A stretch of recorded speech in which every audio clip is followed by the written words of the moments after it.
തിരുവനന്തപുരം മുതൽ എറണാകുളം വരെ കനത്ത മഴയ്ക്കുള്ള മുന്നറിയിപ്പുണ്ട്. ഓറഞ്ച് അലേർട്ടായി മാറിയിട്ടുണ്ട്. ഒരിക്കൽ കൂടി അത് പ്രേക്ഷകരുടെ ശ്രദ്ധയിൽപ്പെടുത്തുന്നു. നമുക്കൊന്ന് തിരുവനന്തപുരത്ത് കൂടി ഒന്ന് പോകാം.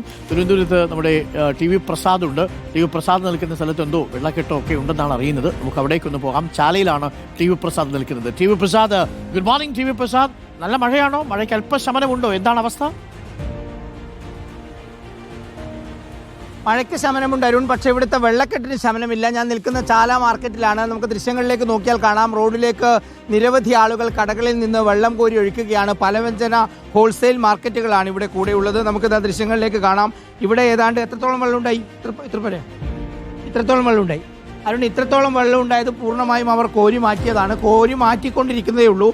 ഈ കാണുന്നത് അരി, പച്ചമുളക് അങ്ങനെ തുടങ്ങിയ സാധനങ്ങളിലെല്ലാം വെള്ളം കയറിയിട്ടുണ്ട്. നമുക്കതിൻ്റെ ഒരു ജലനിരപ്പ് കാണണമെങ്കിൽ ഇത് ഇങ്ങോട്ടേക്ക് ഇറങ്ങി നിൽക്കാം. ഏതാണ്ട് ഈ അളവിലാണ് അരുൺ വെള്ളം കയറിയിരിക്കുന്നത്. ഗുരുതരമായ സാഹചര്യമാണ്. സ്മാർട്ട് സിറ്റി റോഡ് വന്നതിന് ശേഷം അതിൽ വെള്ളം പോകാനുള്ള വഴിയില്ലാത്തതാണ് ഇത്ര വലിയ പ്രതിസന്ധിക്ക് കാരണമെന്നാണ് വ്യാപാരികൾ പറയുന്നത്. സാധാരണ ഇങ്ങനെ ഉണ്ടാകാറില്ല. ചേട്ടാ, ഇത് എത്രത്തോളം വെള്ളം കയറി? എത്ര കടകളുണ്ടോ? ഏകദേശം 78 കടകളുണ്ട് ഇപ്പോഴ് നിലവിലുണ്ട്. എല്ലാ കടകളിലും വെള്ളം കയറിയിട്ടുണ്ട്. ഇപ്പോൾ ഈ കാണുന്നതിനേക്കാളൊക്കെ വെള്ളം ഉണ്ടായോ? കോരിമാറ്റിയാണ് ഇവിടെ. രാവിലെ 7 മണി മുതൽ കോരാൻ തുടങ്ങിയതാണ്. നിറയെ വെള്ളമായിരുന്നു.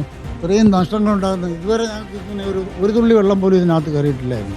ഇതിനകത്ത് നല്ല ഒരു കടയിലും പുതിയ റോഡ് ഉണ്ടാക്കാൻ തുടങ്ങിയതിന് ശേഷമാണ് ഇത്രത്തോളം ഉണ്ടായത്. അരുൺ, ഇത് കടകളുടെ ദുരിതം. അരുണെ, ഒറ്റ മിനിറ്റ്, നമുക്ക് ഈ തൊട്ടടുത്തുള്ള വീടുകളിലേക്കൊന്ന് പോകണം. ഇവിടെ അവസ്ഥ അതിനേക്കാളും ഭീകരമാണ്. ഈ വീടുകളിൽ ഈ മക്കളാണ് വെള്ളം എവിടെയാണ് വീട് ഇവിടെ. അരുൺ, നമുക്ക് വീടുകളിലേക്കൊന്ന് പോകണം. കാരണം ഈ കടകളോട് ചേർന്നുള്ള വീടുകളാണ്. നമുക്കിത് ഈ ദൃശ്യങ്ങൾ കണ്ട ഇവരൊക്കെ വെള്ളം കോരി മാറ്റുകയാണ്. ഇവിടെ ഈ പറയുന്ന വീടുകളിലെല്ലാം നിറയെ വെള്ളം കയറിയിരിക്കുകയാണ്. ഇവിടെ നിന്ന് അവർ രാവിലെ മുതൽ വെള്ളം കോരുന്നു ഇങ്ങോട്ടേക്ക്. വീടിന്റെ കാഴ്ച എന്താ സംഭവിച്ചത്? എന്താ പറ്റിയത്? രാവിലെ എടിച്ചപ്പോഴാണ് കണ്ടത് വെള്ളത്ത സാധനങ്ങളെല്ലാം പോയി. എത്ര മണി മുതൽ കയറി? ഒരു 5 മണിയായപ്പം തുടങ്ങിയത്. കുറെ വെള്ളം കോരി വീട്ടി എന്നിട്ടും വന്നുകൊണ്ടിരിക്കുകയാണ്, പോണില്ല. TV പ്രസാദ്, അവരോട് ഈ എല്ലാ ഭാഗം വൈദ്യുതിയൊക്കെ ഓഫ് ചെയ്തിടാൻ പറയുക. കാരണം വീടാണ്, എങ്ങനെയാണ് അതിന്റെ വൈദ്യുതി ലൈനൊക്കെ പോയിരിക്കുന്നതെന്ന് അറിയില്ല. ആകെ വെള്ളമാണല്ലോ അടുക്കളയിലും. ഇതുവരെ ഇങ്ങനെ കയറിയോ? എന്താ ഇതുവരെയ്ക്ക് ഇങ്ങനെ കയറിയിട്ടില്ല. കുറച്ച് വെള്ളം വരും, അങ്ങ് പോവും. ഇപ്പോഴാണ് ഇങ്ങനെ മുറിക്കകമൊക്കെ കയറിയത്. ഇനിയിപ്പോ എന്ത് കോരി വെള്ളം സ്വല്പം കഴിയുമ്പോ കോരി വീത്താന്ന് പറഞ്ഞോണ്ടിരിക്കുന്നു. സുഖമില്ലാത്ത ഞങ്ങളാണ്. സങ്കടമാണ് അരുൺ. പാവങ്ങളാണ്. ഇതിനോട് ചേർന്നിരിക്കുന്ന ഒരു 10-15 വീടുകളിലാണ് ഇപ്പോൾ വെള്ളം കയറിയിരിക്കുന്നത്. ഈ വീട്ടിൽ മാത്രമല്ല, ഇവിടെ തൊട്ടടുത്തുള്ള വീടുകളിലെല്ലാം വെള്ളം കയറി. നമ്മൾ കടക്കാരുടെ ദുരിതം കാണിക്കുന്നതോടൊപ്പം വീട്ടുകാരുടെ ദുരിതം ഉറപ്പായിട്ടും കാണിക്കണം എന്നുള്ളതാണ്. എന്താ പറ്റിയത്? വൈദ്യുതിയൊക്കെ ഓഫ് ചെയ്തിടാൻ പറയാ. രാവിലെ ഞാൻ 5 മണിക്ക് ഉറക്കം കഴിച്ചപ്പോൾ വെള്ളമില്ല. അതിന് ശേഷമാണ് വന്ന് ഈ കുമ്മനെ വെള്ളം കയറിയത്. പിന്നെ എനിക്കറിഞ്ഞൂടാ, 3 നടവും അതൊന്ന് അറിഞ്ഞ് കിടക്കുന്നത്. അതിനകത്ത് കാരണം അരുൺ ഇത് കണ്ടോ? ഇതിന്റെ അകത്ത് അയ്യോ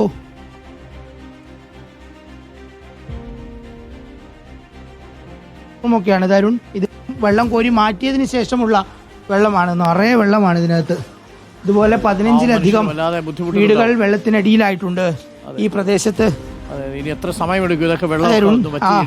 കടക്കാരെ പോലെ അവരെക്കാളും ദുരിതം ഇവർക്കിപ്പോ. അതെ, അഴുക്കുള്ള വെള്ളമാണ് ആ ചാല മാർക്കറ്റ്. അരുൺ, ഇതിന്റെ ഒരു പ്രശ്നം അരുൺ, ഇതിന്റെ ഒരു പ്രശ്നം നമ്മളെ ഇവിടുന്ന് പോകാൻ ഇവർ അനുവദിക്കുന്നില്ല എന്നുള്ളതാണ്. എല്ലാം കാണിച്ചു കൊടുക്കണമെന്നാണ് പറയുന്നത്. നമുക്ക് അതിന് മാത്രം സമയമില്ല. ഉള്ള സമയത്ത് നമുക്ക് എല്ലാം കാണിച്ചു കൊടുക്കാം. നോക്കണം, അതിനകത്ത് ഒറ്റ മുറി താമസിക്കുന്ന ആൾക്കാരാ. അപ്പൊ പെണ്ണുങ്ങളെ വയസ്സായവരാ. ഇതാ കണ്ടില്ലേ, പാവങ്ങൾ 1-2 മുറികളുള്ള വീടുകളാണ്. ഈ വീടുകളിലെല്ലാം ഇതും കൂടി ഒന്ന് കാണിച്ചു കൊടുക്കാം അരുൺ. ഇതും കൂടി ഒന്ന് കാണിച്ചു കൊടുക്കാം. അയ്യോ, നല്ല വെള്ളമുണ്ട് ഇവിടെയൊക്കെ. അഴുക്ക് വെള്ളമാണ്, സൂക്ഷിക്കണം. ഞാൻ നേരത്തെ പറഞ്ഞതുപോലെ പാവങ്ങളായ മനുഷ്യരാണ് ഇതിനോട് ചേർന്ന്. ഇതൊക്കെ വലിയ ബുദ്ധിമുട്ടുണ്ടാക്കിക്കൊണ്ടിരിക്കുന്ന ഒരു സമയമാണ്. പ്രത്യേകം ശ്രദ്ധിക്കണം. TV പ്രസാദ്, അവരുടെ അടുത്തും പറയണം, ഒന്ന് ക്ലോറിനേറ്റ് ഒക്കെ ചെയ്ത് അവർ കഴിയാൻ പറയുക. മാത്രമല്ല, അവിടെ ഇലക്ട്രിസിറ്റി ഉണ്ടെങ്കിൽ അത് സൂക്ഷിച്ച് ഉപയോഗിക്കാൻ പറയുക. അതെ, ഇവിടെയൊക്കെ വീട്ടിൽ ഇതായി അടുക്കളയിൽ നിറയെ വെള്ളമാണ്. ഈ പ്രദേശത്തെ വീടുകളിലൊക്കെ പ്രശ്നമാണ്. ഒരു കാര്യമായി ഒന്നും പെയ്തില്ല അരുൺ. ഇന്നലെ രാത്രിയാണ് തിരുവനന്തപുരം കാര്യമായിട്ട് നിന്ന് പെയ്തു തുടങ്ങിയത്. വെള്ളം കയറി, പ്രത്യേകം ശ്രദ്ധിക്കുക. Thank you T V Prasad. ഈ ചാല മാർക്കറ്റിനുള്ളിൽ കുറച്ചധികം മനുഷ്യർ അവരിങ്ങനെ ഒരു മുറിയിലും 2 മുറിയിലും ഒക്കെ കഴിയുന്നവരാണ്. അധികവും സ്ത്രീകളാണ്, പ്രായമേറിയ മനുഷ്യരാണ്. അവരൊരു മുറിക്കുള്ളിൽ എല്ലാ സമ്പാദ്യങ്ങളും ഉള്ളതും ഒക്കെ ആയിട്ട് അങ്ങനെ കഴിയുന്ന മനുഷ്യരാണ്. അതിനിടയിലാണ് ഇപ്പം വെള്ളം കയറി ആകെ ദുരിതപൂർണ്ണമായ ജീവിതമായി തീർന്നിരിക്കുന്നത്.